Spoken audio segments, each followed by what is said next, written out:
Welcome to the Synthesis of Yoga, the book that changed my life. We are now on the episode number 54. Synthesis of Yoga, Part 1, third chapter, Self-Surrender in Works. And the link to this chapter you can find in the description. If you are new, I would highly recommend for you to follow the text so that this learning journey through the synthesis of yoga by Sri Aurobindo can be enjoyable. You can connect deeply with the way Sri Aurobindo is unfolding the yoga of divine works. The part 1 is yoga of divine works. In the last episode, we saw how our surface personality, our mind and its limited will, 90% of it is beyond the cognition, even access of our surface ego personality. The entire motor agencies are behind and deep, and the greater divine will is driving everything, but our ego personality is not aware of it. But it has this illusion of free will, of choosing a particular direction of development, making that decision, all those things, and the sense of the doership. I am one who is not only deciding but also doing, based on that deep sense of separation. All these are part of the outer being. Only when we renounce this drive by desire and being bound by the modes of nature and dissolve the ego, we are able to open to the deeper, universal, and transcendent divine will, which is supporting all things. It is transcendent, it is universal, it is also working through each individual according to the individual's possibilities. Even though there is a whole machinery of nature in the front end, and mind wakes up within that, deep behind all this is our true self, which is not our surface personality, which is of a completely different nature. It is one with all, therefore it has a wisdom that knows all things and guides each and everything according to its position in the scheme of things. Now we come to further exploration of this theme. And all these are part of the Bhagavad Gita's main framework of establishing equality, which leads to oneness. And equality is established by renouncing desire and surrendering to the divine will, and uniting our individual will with the divine will that deepens our sense of oneness, brings the sense of oneness and identification with that greater divine will. A distinction has to be firmly seized in our consciousness. The capital distinction between mechanical nature and the free Lord of nature, between the Ishvara or single luminous divine will and the many executive modes and forces of the universe. So in our earlier episodes, we saw that Sri Aurobindo is giving this picture of a conscious divine presence and will that is guiding everything, and it has its executive agency, which is nature. That will is acting through nature and nature's machinery. So these two we need to clearly discern and understand. And this is what we will be exploring today. A distinction has to be firmly seized in our consciousness. The capital distinction between mechanical nature. So the nature materially as she is visible to us, accessible to us, has this complete mechanical behavior, particularly the material non-living structures, the whole planetary system, and stones and metal, the entire mineral world in conscient material nature. It's purely mechanical. When it comes to subconscious life of the plants and semi-conscious life of the animals, we still see the habitual machinery in operation. There is a biological machinery within which a subconscious, semi-conscious life and its instincts are running. And then out of that emerges the human being who still has the machinery, the biological machinery, the machinery of brain and nervous system, in which the self-reflective mind makes its appearance. And thought and the power of thought rides on this machinery, and it believes it is directing the machinery. And there is this mechanical nature that science has extensively discovered, mapped all the details, all the way to the atomic structures, to molecules and biological machinery, genetic structure. All that is getting now very well mapped, detailed exploration, and certain mastery that comes with it. But at the same time, what we need to distinguish is there is a machinery part of nature and there is a lot of nature, the conscious will behind nature, the pure conscious being behind nature. So the capital distinction between the mechanical nature and the free Lord of nature, the Lord, the Master, who is presiding over the use of this machinery.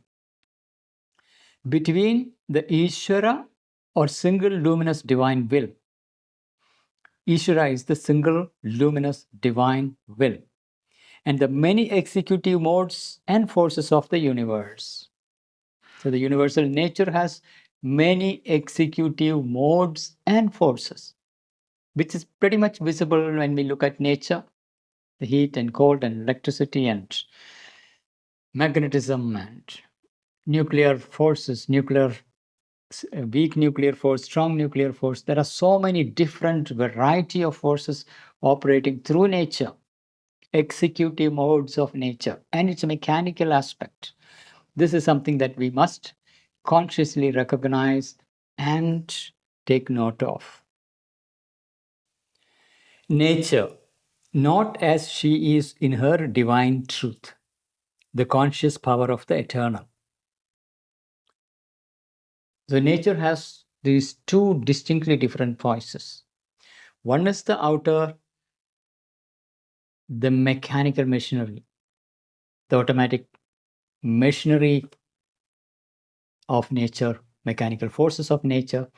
The other is the divine truth of nature, which is a conscious power of the eternal, the supreme being, the master, the Lord, the force, the conscious force, the conscious power of the eternal.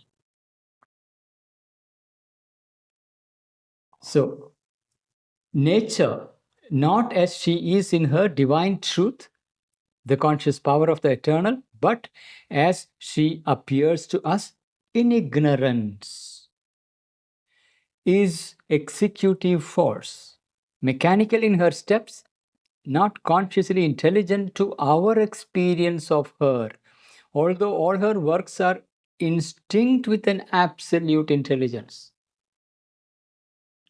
So, from our human perspective, this mechanical side of nature seems to have no intelligence. The stone, the minerals, the atomic structure, the molecular structure, the biological machinery, it works like a machine, like a mechanical machine, the physical, chemical machine. But that is a limitation of our human window of perception. The deeper truth is this nature is instinct with an absolute intelligence that is operational through her. She is an executive agency, and there is she's instinct with an absolute intelligence, and which is operating everywhere. Though she appears to be mechanical in her steps, not consciously intelligent to our experience of her. So we need to distinguish between these aspects. One is the appearance to us as a mechanical steps and unintelligent mechanical steps. Other is her absolute intelligence, which is instinctive, and it is working through her. So nature, not as she is in her divine truth, a conscious power of the eternal, but as she appears to us in the ignorance. Here it is in the ignorance, where the whole knowledge is veiled. There is a groping in ignorance. That evolutionary unfolding is happening in ignorance. But she is instinct with the absolute intelligence that is pushing the boundaries in search of her true self, her true source. But as she appears to us in the ignorance, is executive force, mechanical in her steps, not consciously intelligent to our experience of her, although all her works are instinct with an absolute intelligence. Not in herself master, she is full of a self-aware power, which has an infinite mastery, and because of this power driving her, she rules all, exactly fulfills the work intended in her by the Ishvara. The pure consciousness, the great wisdom presiding over the whole thing, the Lord of existence, has its conscious power. And that power is acting through the nature. She is full of a self-aware power, which has an infinite mastery. And because of this power driving her, she rules all and exactly fulfills the work intended in her by the Ishvara. So this conscious master behind, through the Shakti, provides the will, the intention, and that is executed by the mechanical steps of nature, and that is instinct with an intelligence, which makes everything happen, fulfills the work intended in her by the Ishvara, whether it is at a scale of an individual, a species, an ecosystem. The whole thing is driven by that greater will that is conscious. And the machinery of nature is an executive means. And nature, she is not enjoying but enjoyed. The one who is enjoying the nature is the master. Like an artist using a brush or a sculptor using a chisel. Chisel, the brush, all these are executive means to sculpt, to shape. Even the paint or the stone, these are all means to express. The artist is enjoying the creative process using the machinery, using the material of creation. That's a picture we have. So there is the executive machinery, and there is a conscious will, a conscious power that is presiding over. And there's the enjoyer. So it is not necessarily the material that is enjoying the paint, that is enjoying the art. It is the artist who is enjoying the painting, the very act of painting, the sculptor who is enjoying the act of sculpting. And the tools are all means for that self-expression. So nature, not enjoying but enjoyed, she bears in herself the burden of all enjoyments, just like the material through which an artist expresses, the canvas, the stone, the clay. Nature bears in herself the burden of all enjoyments. The master is enjoying the material getting shaped, and material is providing the executive means, the tools. Nature as Prakriti is an inertly active force. So here is where the distinction is. Nature as Prakriti, nature as Shakti. Shakti and Prakriti are two sides of the divine. On one hand is the conscious force, Shakti, as nature, as an inert active force, inertly active force, that is the executive agency, the Prakriti. And Prakriti is what creates all the atoms and molecules and single cell organisms and multicellular organisms, ecosystems. All that is the works of Prakriti, in which the individual is molded and individual become conscious. Nature as Prakriti is an inertly active force. And it is this inertly active force, the field of study of science. The physical sciences are studying this actively inert force, inertly active force. For she works out a movement imposed upon her. So there is a movement that is imposed upon this inert operations of nature. That imposition comes from the conscious will that is behind. But within her is one that knows. Some entity sits there and that is aware of all her motion and process.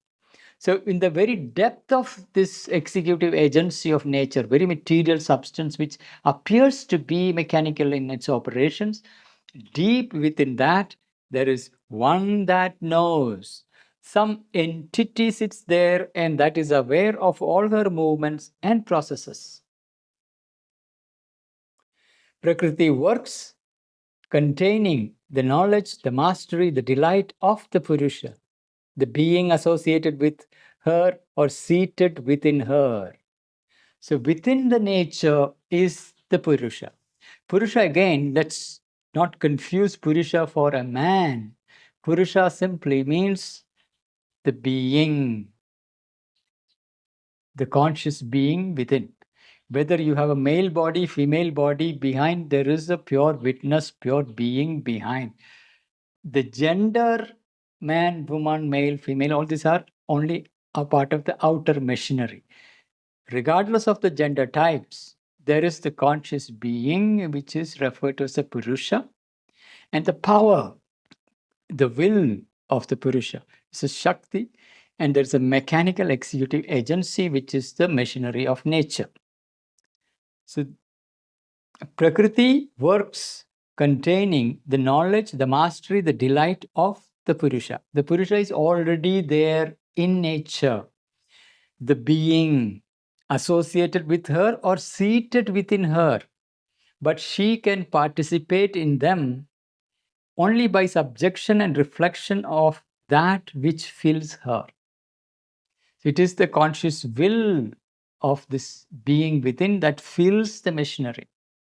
Now, in terms of our personal subjective experience, regardless of whether you're a man or a woman, within us there is this conscious being who is present.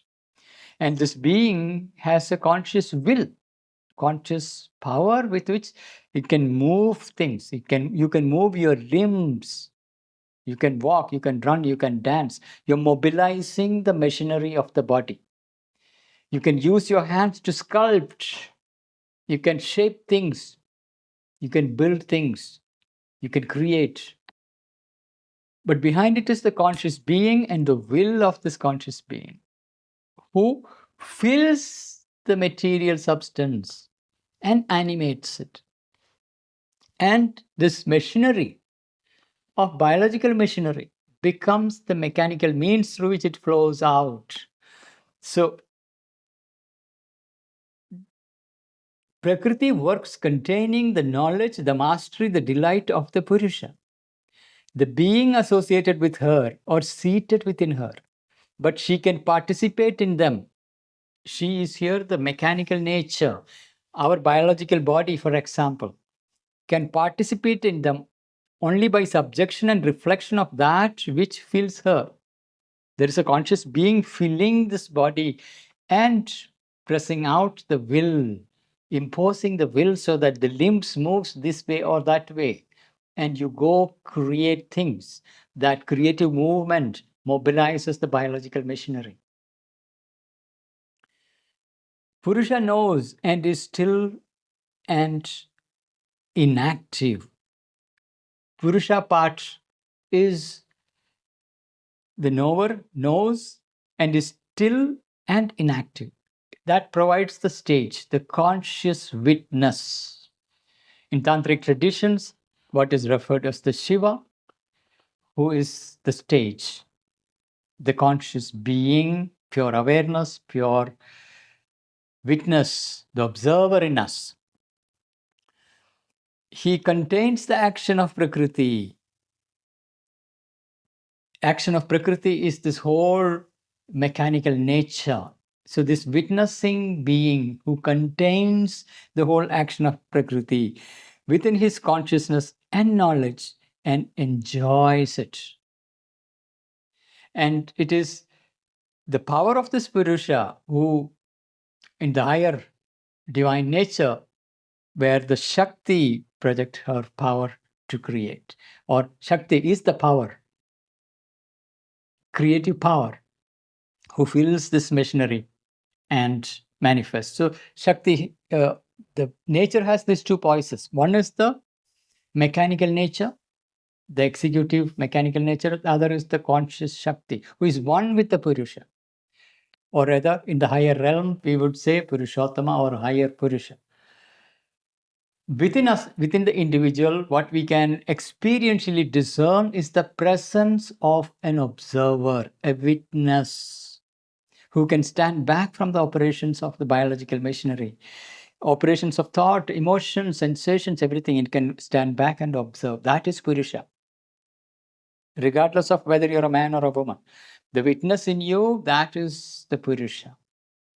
Now, there is a mechanical nature and there is a Purusha.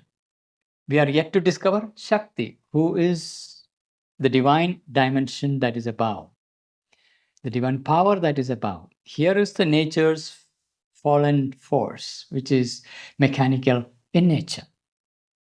Purusha knows and is still and inactive. He contains the action of Prakriti within and his consciousness and knowledge. Within his consciousness and knowledge and enjoys it.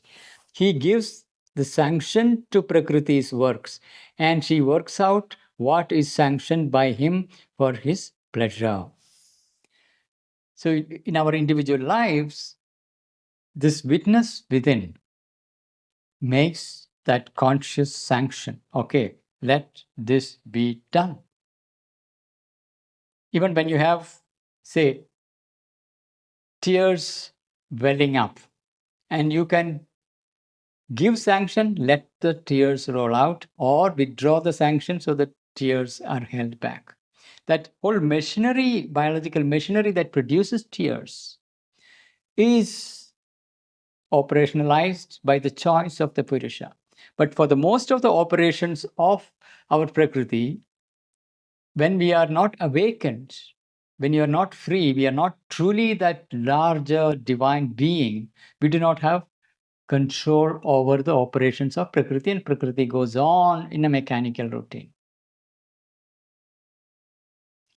Whereas the divine Purusha within, when it emerges truly, not the surface witness, but the true being within, who has the power to give sanction. Let this be done, and the Prakriti executes it. He gives the sanction to Prakriti's works, and she works out what is sanctioned by him for his pleasure. Purusha himself does not execute. He maintains Prakriti in her action and allows her to express in energy and process and formed result what he perceives in his knowledge. So, we human beings, when we look at our creative process, first is a perception, a vision of what is to be created. An artist, a sculptor, envisions a sculpture. Before it is executed, before it is created, there is a vision of what is to be done. And then that moves towards a clear emotional energy that mobilizes your limbs, mobilizes the materials, and shapes things. The same thing at a larger cosmic scale. There is the Purusha that is behind all things, who has vision, and that vision translates. Purusha himself does not execute, he maintains Prakriti in her action and allows her to express in energy and process. Express in energy and process. One is the energy, then there is a process of execution and formed result, what he perceives in his knowledge. So we can see that in large organizations, there is a core team or a visionary leader who envisions, who presides, who is the president, presiding person, the presiding Purusha. When I say Purusha, again, please remember, it can be man or a woman. Whatever be the gender type, there is this pure witness behind who has the vision. That vision translates into energy, energy translates into process, process translates into a formed result. So when you have an organization of thousands of people coming together, some people forms this core from where the vision arises. And there it gets translated into management levels, down the line percolating all the way to production, where there is a formed material result. It is again the same one being. Now extend it further to the cosmic level, the whole earth or the larger cosmos. Same process. There is a Purusha, there is a vision that gives sanction, and out of that sanction, the machinery of creation unfolds. Purusha himself does not execute. He maintains Prakriti in her action and allows her to express in energy and process and formed result what he perceives in his knowledge. This is the distinction made by the Sankhya. So in Indian tradition, there are various schools of thought. One of them is Sankhya school. The whole vocabulary of Purusha and Prakriti has been given a specific set of meaning in Sankhya philosophy, where Purusha is this witnessing, sanctioning, conscious being, and Prakriti is the mechanical executive energy. And it is through the sanction of Purusha that Prakriti, nature, executes. And in vision of Sankhyas, we don't find the reference to the Shakti, which is in the Tantric system that we discover. In the Sankhya system, it is the Purusha and Prakriti. And Prakriti is the executive nature, inert, and Purusha sanctions, and this mechanical nature executes. This distinction made by the Sankhyas, and although it is not all the true truth, not in any way the highest truth, either of Purusha or of Prakriti, still it is a valid and indispensable practical knowledge in the lower hemisphere of existence. Lower hemisphere of existence. So Sri Aurobindo's cosmology has this lower hemisphere and upper hemisphere. Parardha and Aparardha. It is not Sri Aurobindo's, it is coming from the ancient Vedic Upanishadic lineage of cosmology. Lower half is where the mind, the vital, the physical planes are, and upper plane is of the Sachidananda. The link is supermind. And supermind is where the dynamic truth is holding the multiplicity in its oneness. From there, it moves towards manifestation. It crystallizes all the way into material physical plane. It is seen as various planes of existence, 7 planes of existence. We are in the material plane. And material plane is the condensation. It is the world of ignorance. where the upper half is the super conscious part, lower half is where progressive ignorance leading towards a complete inconscient. So the Purusha and Prakriti, the terminology is applicable in the lower half. So this is the distinction made by Sankhyas, this Purusha and Prakriti. And although it is not at all the true truth, not in any way the highest truth, either of Purusha or Prakriti, still it is a valid and indispensable practical knowledge in the lower hemisphere of existence. We exist in the lower hemisphere, according to this cosmology. Within us, we can begin to see this distinction. There is an observer within us, a witnessing consciousness within us, which is really the tip of the vaster Purusha. And there is an executive agency. And the motor power flows through the biological machinery of nature and things get executed. Within us, in everyone, there is the Purusha and Prakriti. No matter who you are, whatever you are, whoever you are, there is this distinction between the witness in you, the observer in you, and the whole machinery through which your action is unfolding. And this is the truth of a lower hemisphere. Shakti belongs to the higher hemisphere.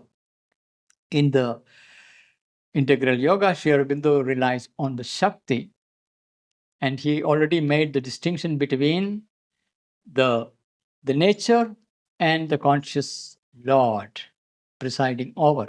Purusha when he wakes up within us, within the human being who is still not the Lord, who is enslaved in the nature's machinery and slowly waking up. It is through an ascension into the higher nature you discover the true Lord, true self, and the Shakti of the Master who pours down and pours through the machinery.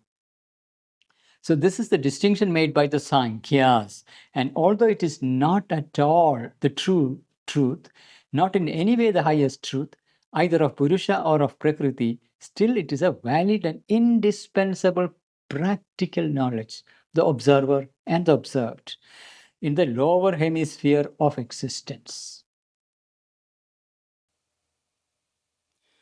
The individual soul or the conscious being in a form may identify itself with this experiencing Purusha or with this active Prakriti. So here we need to clearly see the difference. One is a manifest form, like our human body is manifest form.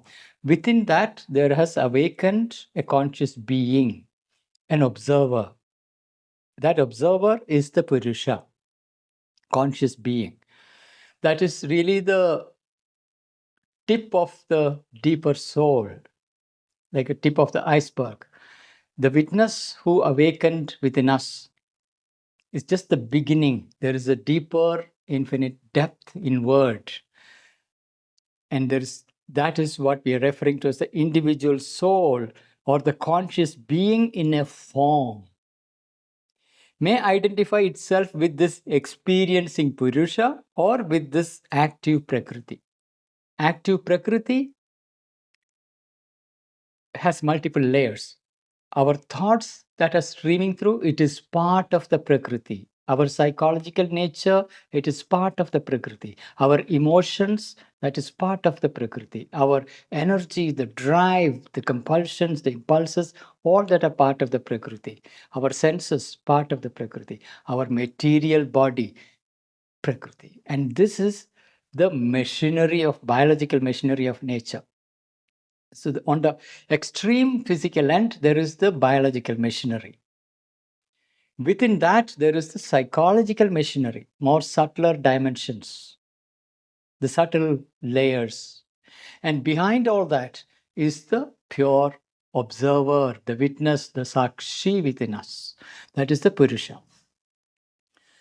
The individual soul or the conscious being in a form may identify itself with this experiencing Purusha. The one who is observer within is the experiencing Purusha, the experiencing self.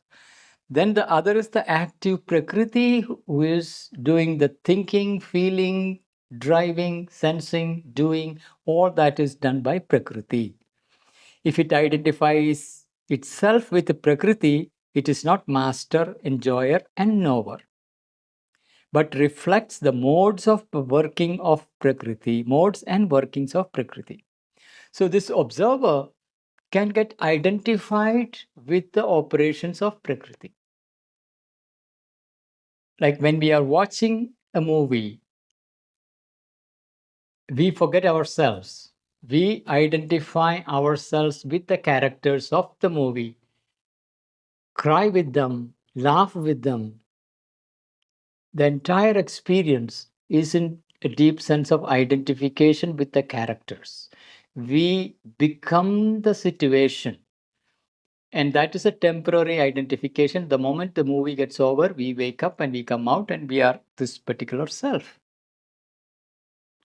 In the same way, our witnessing person within, the Purusha within, can identify with the activities of the Prakriti. When that happens, then this Purusha is not the master, enjoyer, and the knower, but reflects the modes and workings of Prakriti.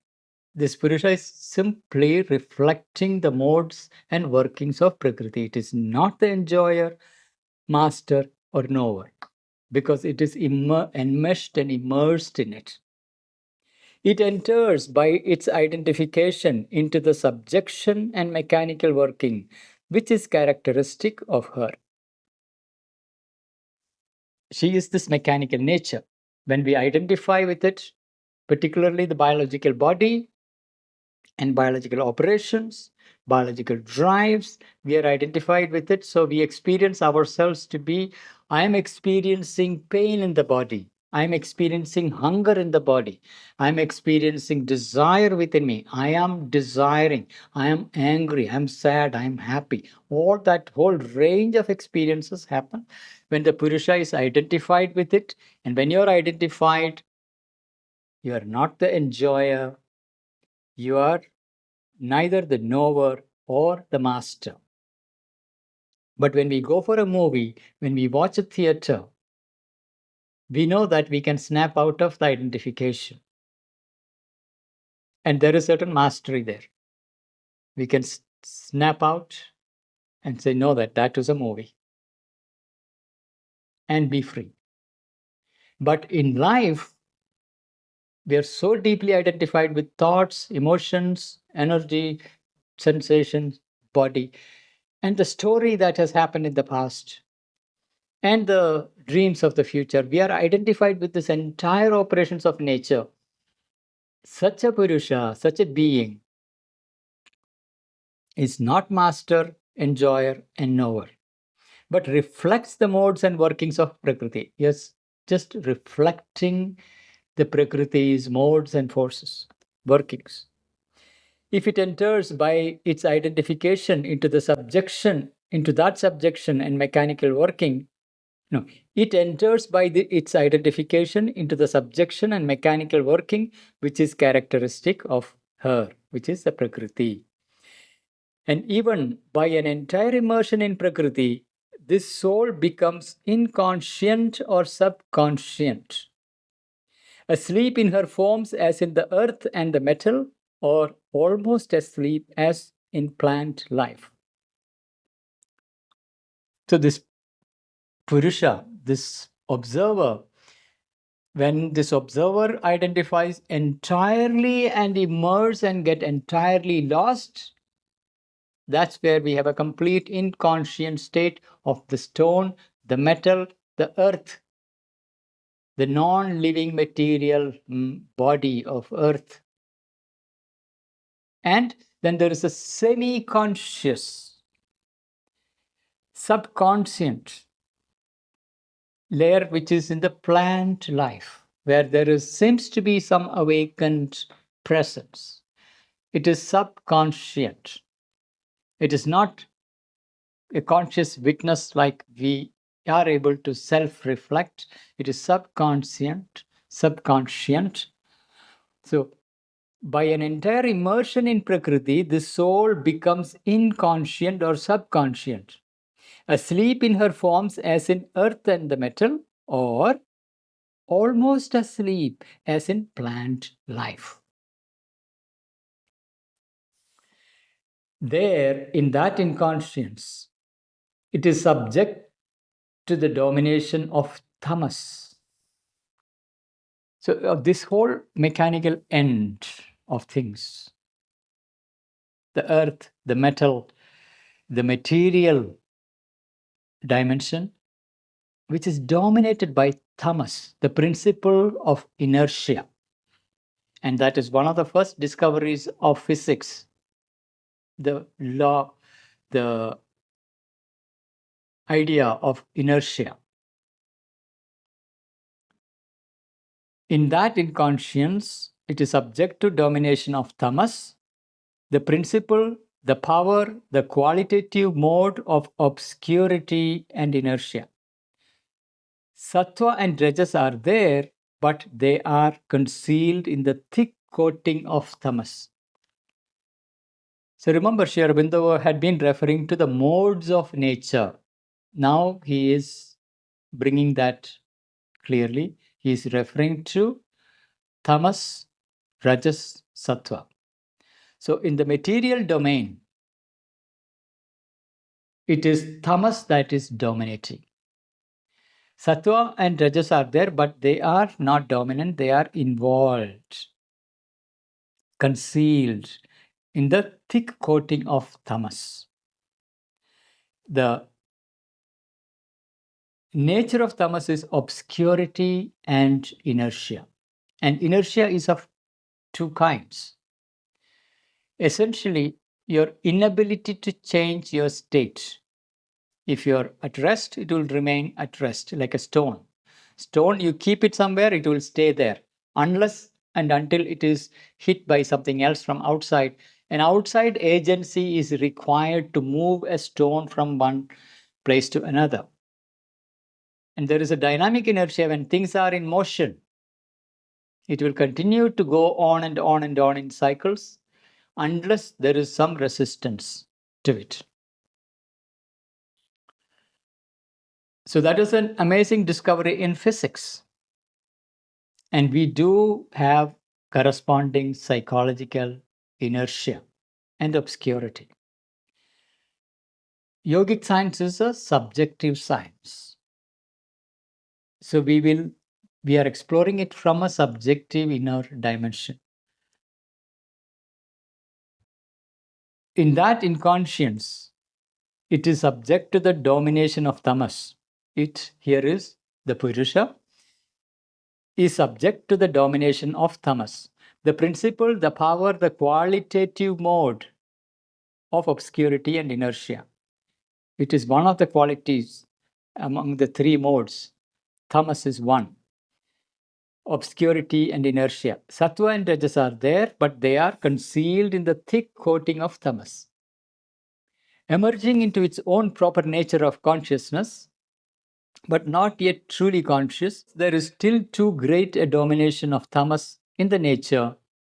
The embodied being becomes more and more subject to rajas, the principle, the power, the qualitative mode of action and passion, impelled by desire and instinct. So rajas is the other mode of nature, which is action and passion impelled by desire and instinct.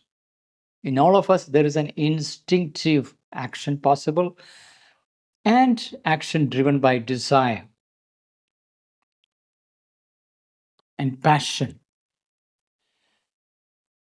So tamas, rajas, that's the stage when we are coming out of tamas, that drowsiness, that sleep state. It is rajas that lifts up. It is the desire, the very principle and power of desire that pulls the Purusha out of that deep slumber. It provides the motive engine for locomotion, self-drive. So the desire is kindled so that this inert tamasic being begins to move, to grasp what it is desiring, all the objects of its desire. So we see the evolutionary function, desire was serving. The Rajas was serving. Rajas shakes up the tamas and brings the action possible. So, emerging into its own proper nature of consciousness, but not yet truly conscious, because this Rajasic stage is also not yet truly conscious, because there is still too great a domination of tamas in the nature. Sorry, I made a mistake here. So we are coming from tamas, emerging into its own proper nature of consciousness, but not yet truly conscious, because there is still too great a domination of tamas in nature. The embodied being becomes more and more subject to rajas. It is emerging out of tamas and it gets subjected to rajas, which is the principle, the power, the qualitative mode of action and passion impelled by desire and instinct. And we go through it every day. When we are sleeping, we are covered by tamas. And out of that tamas, drowsiness, we wake up and rajas slowly kickstart. The motor powers begin to be active. Then the desires begins to animate, the ambitions begins to animate us. So the action and passion impelled by desire and instinct, which is rajas, that's the second stage of that awakening. It is coming out of tamas. There is then formed, developed the animal nature. Animals are pretty much rajasic in nature. Narrow in consciousness, rudimentary in intelligence, rajaso tamasic, in vital habit and impulse. Rajaso tamasic. It is a rajas, but it is a tamasic rajas. It is held and bound by habitual nature. Tamas is too close. And its intelligence, its consciousness, they are rudimentary and very, very narrow. There is then formed, the developed, the animal nature. Narrow in consciousness, rudimentary in intelligence, rajaso tamasic in vital habit and impulse. The impulse to do things. Animals do have tremendous vital energy, but their impulse to accomplish is very limited compared to human being. Human beings' ambitions can be stupendous, whereas an animal is quite satisfied within its hunger, eating, mating, and sleeping cycles. So it's narrow in consciousness, rudimentary in intelligence, rajaso tamasic in vital habit and impulse. Emerging yet further, that's the next stage. So from tamas, it came to the rajasic stage. Now further from the rajasic stage, emerging yet further from the great inconscience towards a spiritual status, the embodied being liberates sattva, the mode of light. That's the third one that gets liberated, the mode of light. It acquires a relative freedom and mastery and knowledge, and with it, a qualified and conditioned sense of an inner satisfaction and happiness. Here, the inner life is emerging very clearly. That inner satisfaction and happiness is subjectively and consciously experienced. And there is certain relative freedom and mastery and knowledge that comes with the sattvic stage of development. So, emerging yet further from the great inconscience. Inconscience is that lower extreme.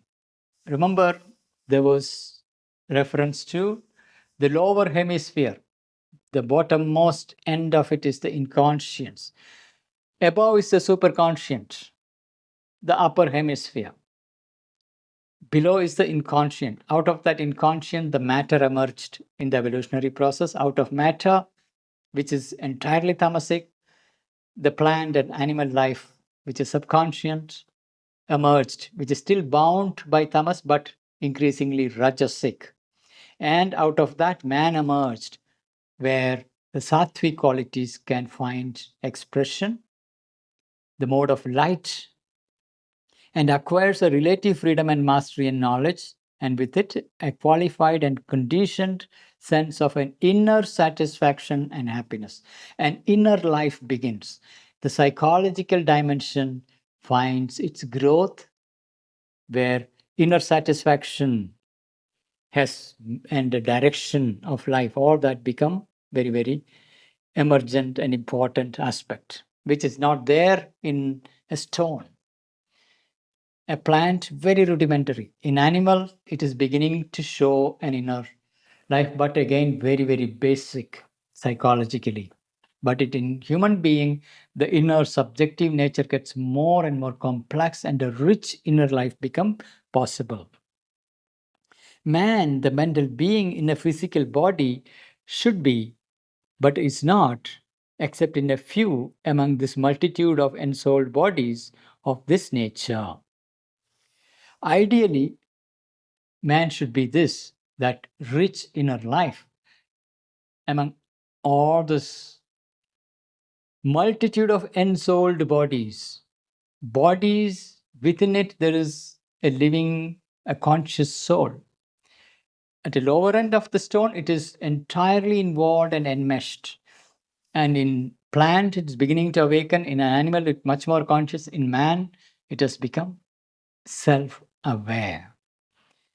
And potentially one can have a rich inner life. But for vast majority, you're still bound by the tamaso rajasic stage of that animality in human nature. Man, the mental being in a physical body should be, but is not, except in a few, among this multitude of bodies of this nature.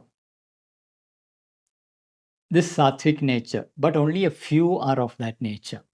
Ordinarily, he has too much in him of the obscure earth inertia and a troubled, ignorant animal life force. So within the human nature, the entire evolutionary past is well stacked. There is a tamasic layer of the material body. Then within that, there is a rajasic animal nature. So that is what he's referring to, an obscure earth inertia within our material body. And a troubled, ignorant animal life. It is troubled and ignorant because the animal instincts are driving us. The hunger, the mating instincts, the anger, the territoriality, everything is still there in man because we have emerged out of that evolutionary past.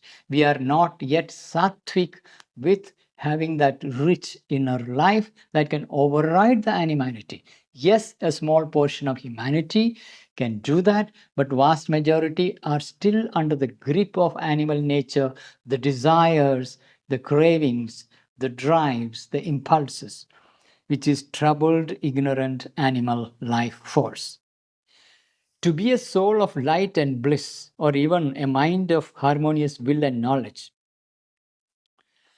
We are not able to become a soul of light and bliss, or even a mind of harmonious will and knowledge, because within us there is this obscure earth inertia and a troubled, ignorant animal life, which is our past evolutionary history, stored up within us. So ordinarily, he has too much in him of the obscure earth inertia and a troubled, ignorant animal life force to be a soul of light and bliss, or even a mind of harmonious will and knowledge. We are potentially capable, it is a possibility within us, to be a soul of light and bliss, and even a mind of harmonious will and knowledge. A harmonious will, not a will that is fragmented and pulling in different directions. Whenever you are experiencing internal conflict, that means your will is fragmented. And even knowledge is fragmented. This is, here in man, an incomplete and still hampered and baffled ascension towards the true character of the Purusha. Free, master, knower, and enjoyer. The true character of the Purusha is this. Purusha is free, Purusha is a master, Purusha is a knower and enjoyer. But Purusha in us in our early stages of evolution, entirely lost in the material inertia, gradually awakening in the animal nature, bound by desire and instinctive drives of rajasic stage. Then in human being, it become much more conscious, self-aware, potentially sattvic. But the evolutionary past of the rajaso-tamasic stages are there. They bind. Therefore, the Purusha is not free. Is bound and limited deeply by the nature, the lower nature. There is here in man an incomplete and still hampered and baffled ascension.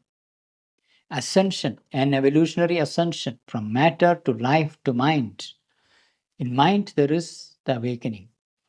An incomplete and still hampered and baffled ascension towards the true character of Purusha, free, master, knower, and enjoyer. It is our instinctive and intuitive knowing that demands us to search for knowledge, the drive towards freedom, drive towards mastery, drive towards enjoyment, because this is essentially coming from the spiritual nature of our true being, the Satchidananda that is deep within, above. That's our fundamental nature, but it is obscured and veiled in the ignorant nature's evolution. We are emerging within that. There is a tamasic, rajasic past backdrop in which everything is submerged and mixed up and lost. For these are in human and earthly experience relative modes. This tamasic, rajasic, and sattvic phases, these are all relative modes, none giving its single and absolute fruit.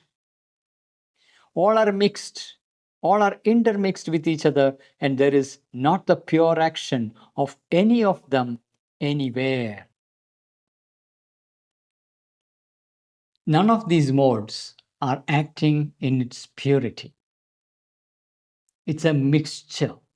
We are bound within this mixture. These are all these relative modes of nature.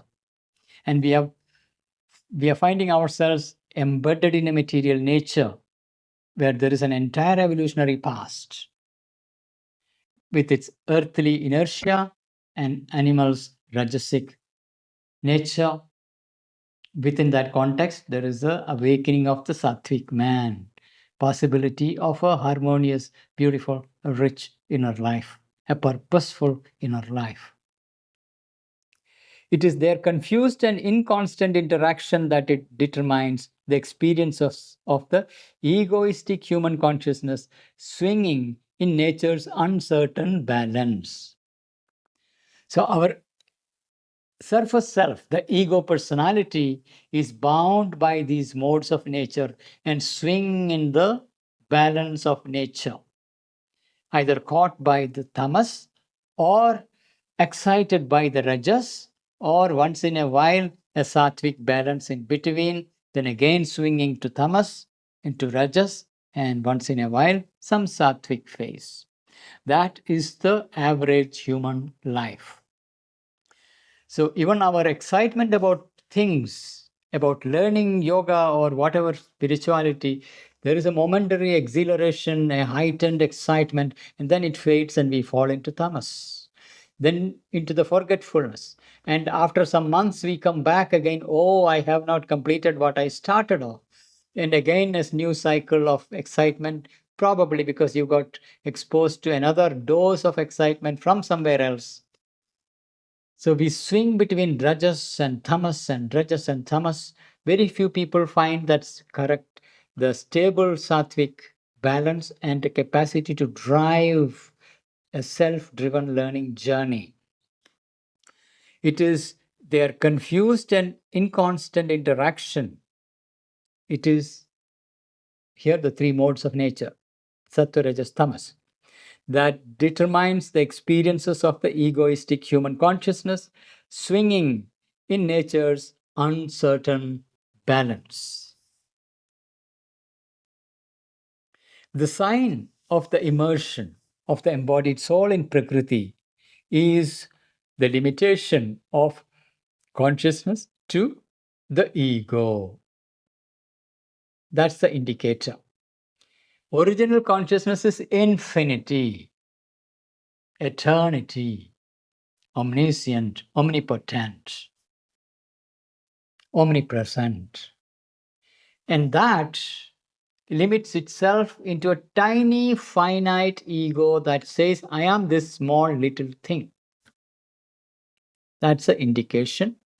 The sign of the immersion of the embodied soul in Purusha, embodied soul in Prakriti, is the limitation of this consciousness to the ego. The soul is identified with this machinery of nature and bound by the tiny little shell of the ego. The vivid stamp of this limited consciousness can be seen in a constant inequality of the mind and heart and a confused conflict and disharmony in their varied reaction to the touches of experience. So the soul in nature is absorbed in the machinery of nature and bound in the surface ego personality. And there is life all around, there is multiplicity all around, there is contact of life with life. And in that, there is a constant inequality of the mind and heart, the way we respond to life's contacts. Here it is important to come back to the original thread of discussion. Remember, the core of the teachings of the Gita is equality and oneness. Here we are at a point of exploration where individualized embodied soul waking up in an individual body, bound within the narrow limits of the ego, finding this inequality of the mind and heart. The operations of the mind and heart, there is an inequality, constant inequality of the mind and heart, and a confused conflict and disharmony. A confused conflict and disharmony in their varied reaction to the touches of experience. So, the way the biological system, the psychological system within us that is responding to the contacts of life, there is a great deal of confusion, conflict, disharmony, and inequality. There is no equal response to different types of contacts of surrounding nature. The human reactions sway perpetually between the dualities created by the soul's subjection to nature. Soul is subjected to nature like a prison that is binding, tamaso rajasic prison in which it is held. And within that is the dualities. The human reactions sway perpetually.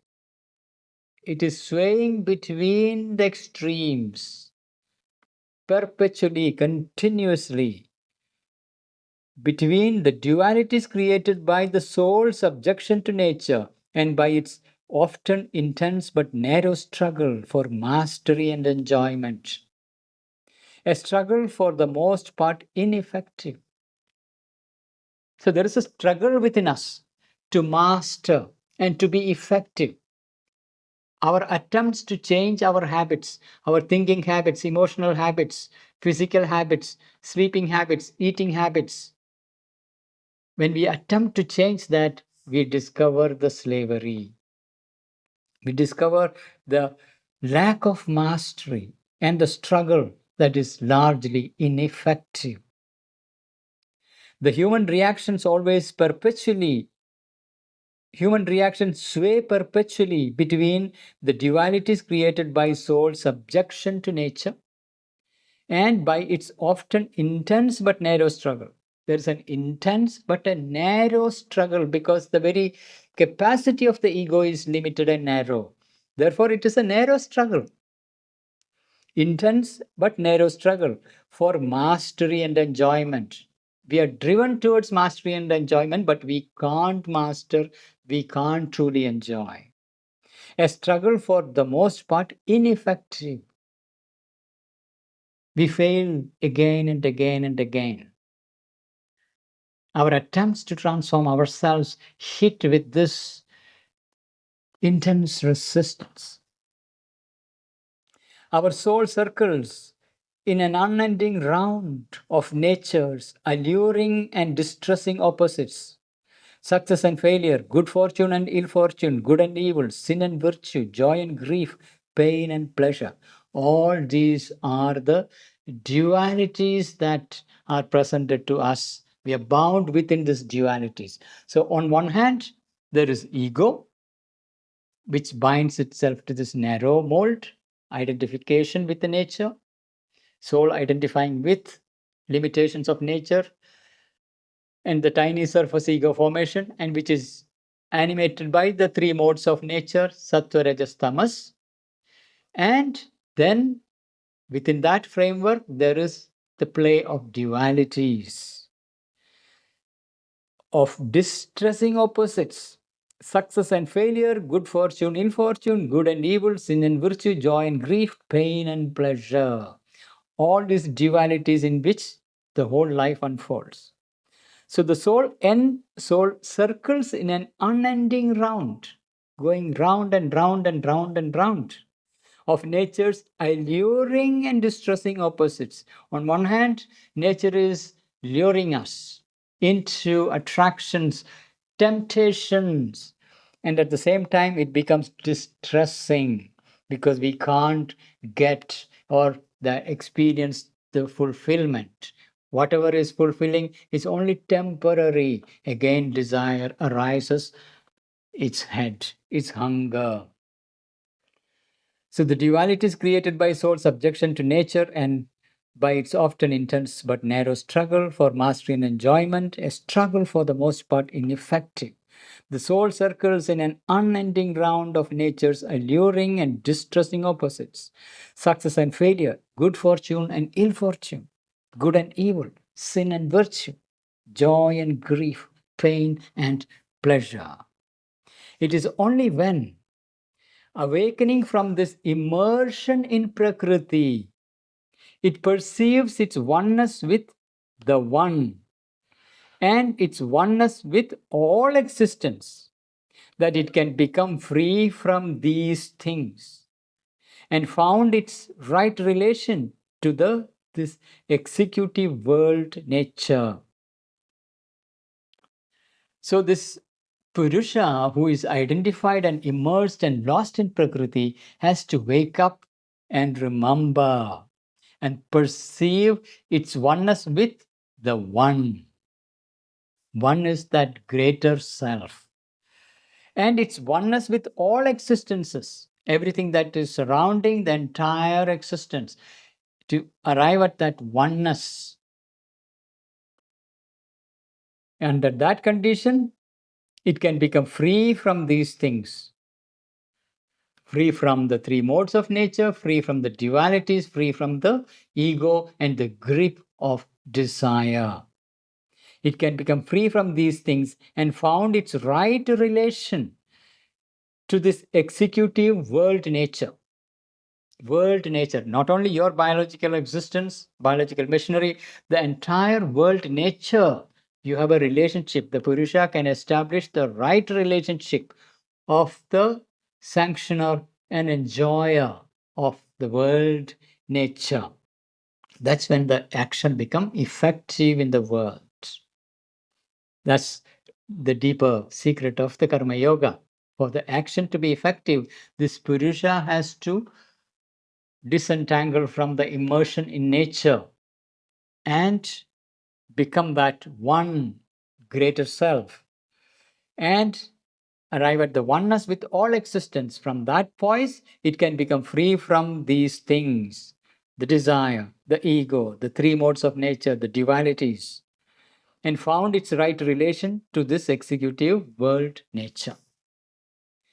Then it become indifferent to her inferior modes, equal-minded to her dualities, capable of mastery and freedom. It is seated above her as the high-throned knower and witness, filled with the calm, intense, unalloyed delight of his own in eternal existence. Then it becomes indifferent to her inferior modes. Inferior modes are the three modes of nature, sattva, rajas, tamas. So the Purusha, one liberates and finds the greater self. This transcendent self, that is where you arrive at the indifferent to her inferior modes. Remember, overstepping nature. So there is an inferior modes of nature. You arrive at a poise that gives the freedom to overstep nature and see the inferior modes of nature. And equal-minded to her dualities, all the attractions, repulsions, joy, grief, pleasure, pain, success, failure. One can arrive at an equality, equal-minded to her dualities, capable of mastery and freedom. There you will be having the possibility of mastery and freedom. It is seated above her. This Purusha, liberated Purusha, is seated above her as the high-throned knower and witness, the one who is knowing what is going on, witnessing all that is going on, filled with the calm, intense, unalloyed delight of his own eternal existence. There is an unalloyed delight. There is a self-existent delight of the Satchidananda to which one has access. You're not bound by the dualities of nature. You're not bound by the three modes of nature. You're not bound by the ego. You're not bound by desire and its enjoyment. You are in the self-existent delight of the divine poise of the Purusha, liberated. From there is a mastery, there is knowership, and there is pure, vast witness, all containing witness, overstepping nature, beyond the inferior modes of nature, and equal-minded to all things. The embodied spirit continues to express its powers in action, but it is no longer involved in ignorance, no longer bound by its works. Its actions have no longer a consequence within it, but only a consequence outside in Prakriti. Very profound picture. Action, karma, has consequence. But the modes of action or the mechanical means of action is that of Prakriti. Consequence is in Prakriti, not in Purusha. Purusha is free and liberated. And from that liberated poise, the Purusha can act without any consequence in oneself, because this is untouched, timeless, eternal self. Consequence is unfolding, rippling out in the machinery of nature, in the executive system of nature. That is where the karma and its consequence is. So the embodied spirit continues to express its powers in action. So the embodied spirit in the embodied condition, while spirit has its timeless poise, it can be in this embodied poise of the instrument. It can continue to express its powers in action, but it is no longer involved in ignorance, no longer bound by its works. Its actions have no longer a consequence within it, but only a consequence outside, in Prakriti. So the karmic consequences are part of the Prakriti. This inner source, the liberated self, is free from it. And from there is a action in absolute freedom and absolute delight, pouring into the nature that possibility is then available. The whole movement of nature becomes, to its experience, a rising and falling of waves on the surface that makes no difference to its own unfathomable peace, its wide delight, its vast universal equality, or its boundless God existence. Boundless God existence and this infinite existence of divine status of our being, which is equal to all, a universal equality, a wide delight because it is of the nature of Ananda, an unfathomable peace. There is this absolute stillness, wideness, silence, and unfathomable peace. This is the stage upon which the Prakriti is manifesting. And the movements of Prakriti are experienced like the rising and falling of the waves on the surface. And the karmic consequences are only there, not in this inner freedom of the being. So the whole movement of nature becomes to its experience a rising and falling of waves on the surface. And that makes no difference to its own unfathomable peace, its wide delight, its vast universal equality, or its boundless God existence. Boundless. What an inner poise one can arrive at. What a tremendous discovery the ancients made. This is the possibility, and this is the condition that gives that immense freedom in action without being bound by karmic consequences. The karmic consequences are only in the outer nature, in the Prakriti, not in the spirit. These are the conditions of our effort. And they point to an ideal which can be expressed in these or in equivalent formulae.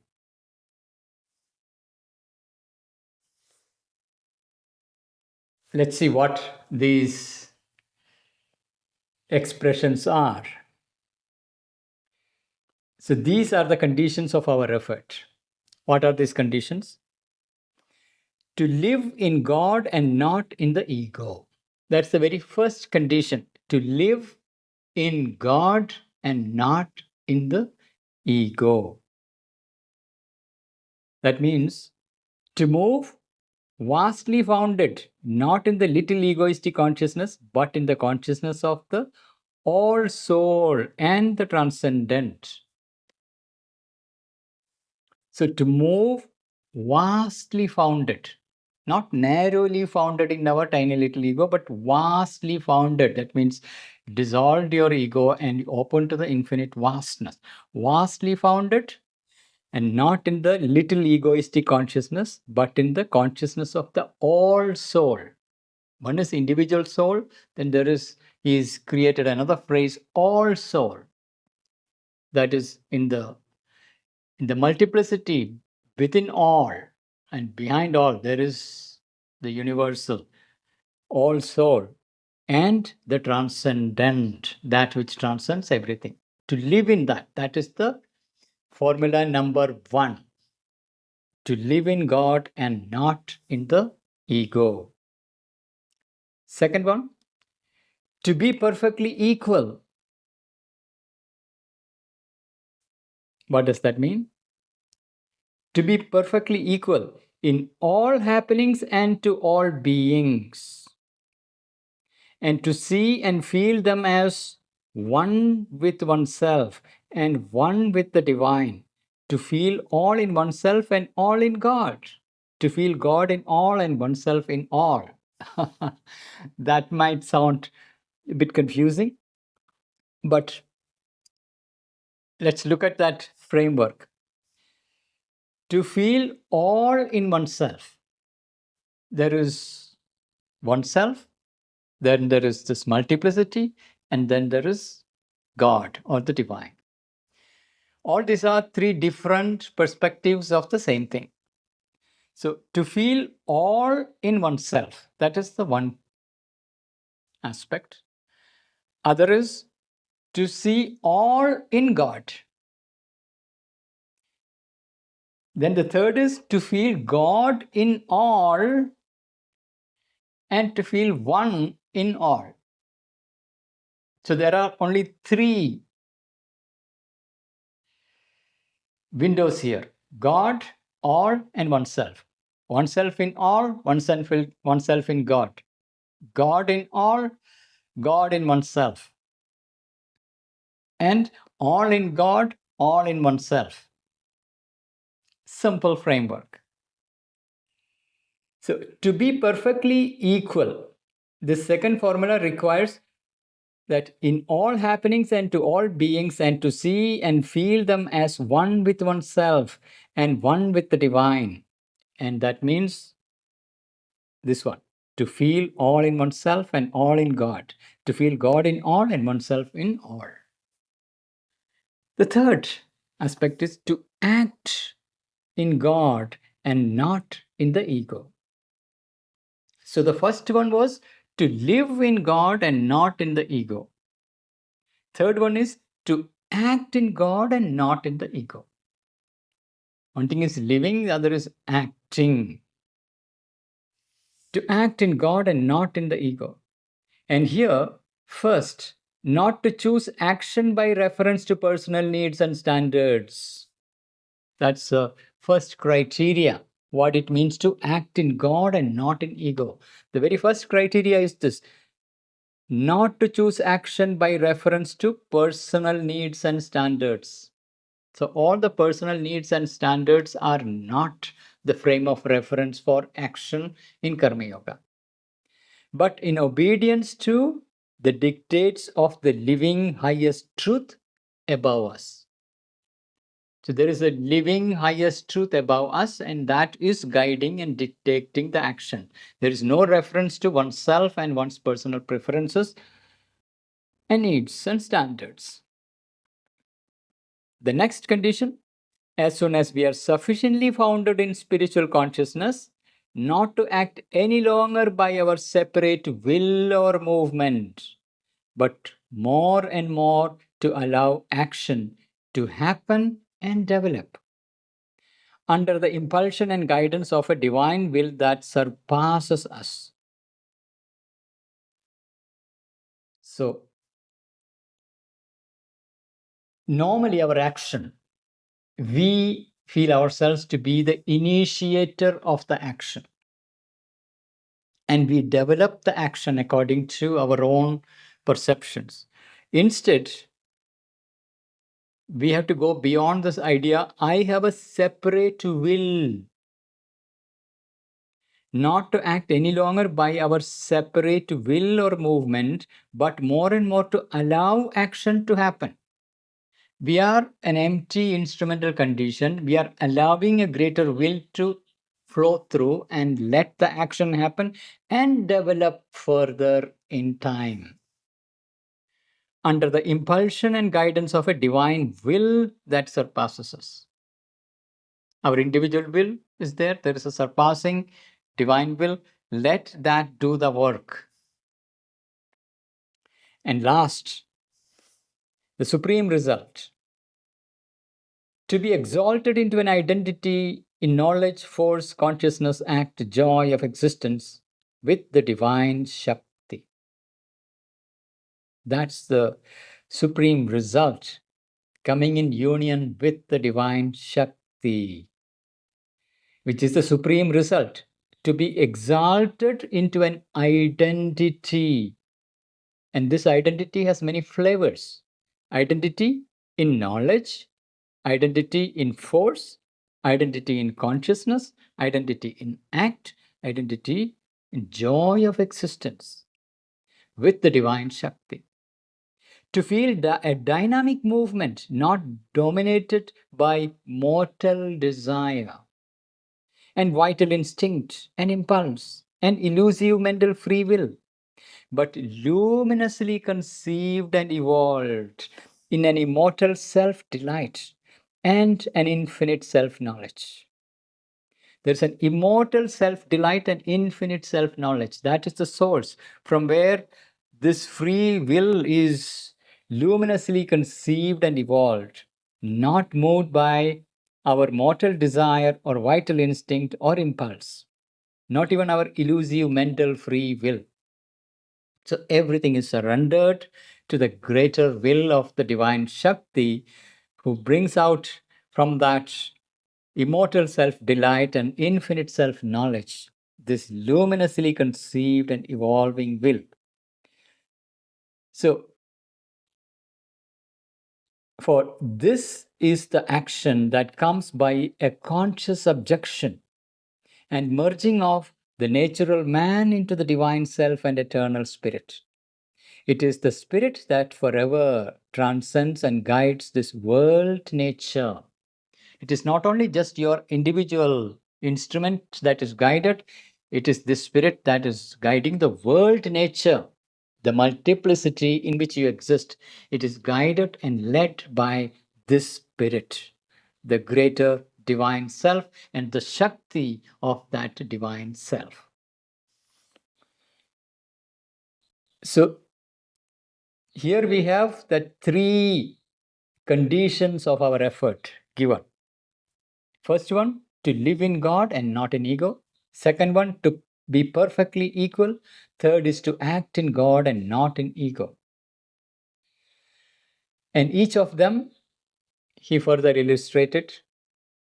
So to live in God and not in ego means to move vastly founded, not in the little egoistic consciousness, but in the consciousness of the all soul and the transcendent.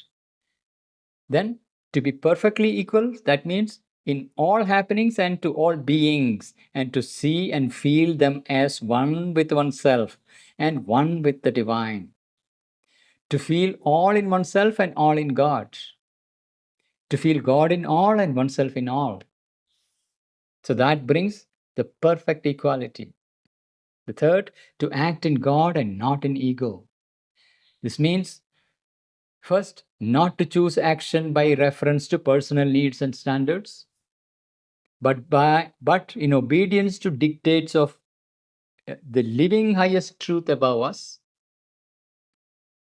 Next condition, as soon as we are sufficiently founded in the spiritual consciousness, not to act any longer by our separate will or movement, but more and more to allow action to happen and develop.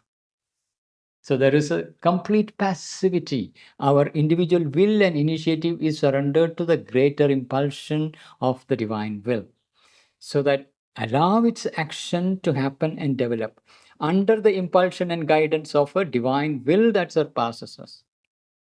And the last, the supreme result of this action. When we act in God and not in ego, the final supreme result is to be exalted into an identity in knowledge, force, consciousness, act, joy of existence with the divine Shakti, the power of the divine, the creative force of the divine. To feel the dynamic movement not dominated by mortal desire and vital instinct, and impulse, and elusive mental will. None of them are to be used. None of them should dominate. Instead, the luminously conceived and evolved in an immortal self-delight and infinite self-knowledge. Luminously conceived.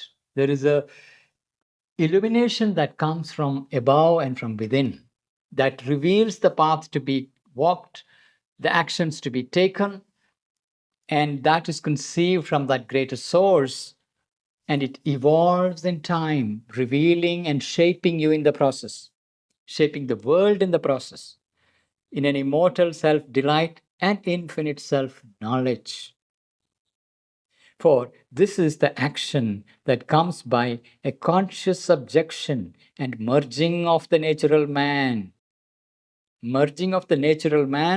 into the divine self and eternal spirit. It is the spirit that forever transcends and guides this world nature. It is forever there. So this small little individual is learning to open to the universal and transcendent and let that act. And in that, the ego is dissolved, desires are dissolved, and there is a self-existent delight in which you are unfolding. And the three modes of nature are overcome, the dualities of nature are overcome, and there is a profound oneness and a profound equality and a wisdom that guides all is guiding you from within and through you, the life that is around. That is the status into which Karma Yoga leads. That's the journey Karma Yoga is offering, the Karma Yoga of the Gita. So with that, we come to the end of this episode. It was a long one. Thank you for being with me. Please ensure that you subscribe and click on the bell button so that you get notifications about the next episode. And please do share your insights, your questions, your understanding. That will be of value to others. See you next week. Thank you.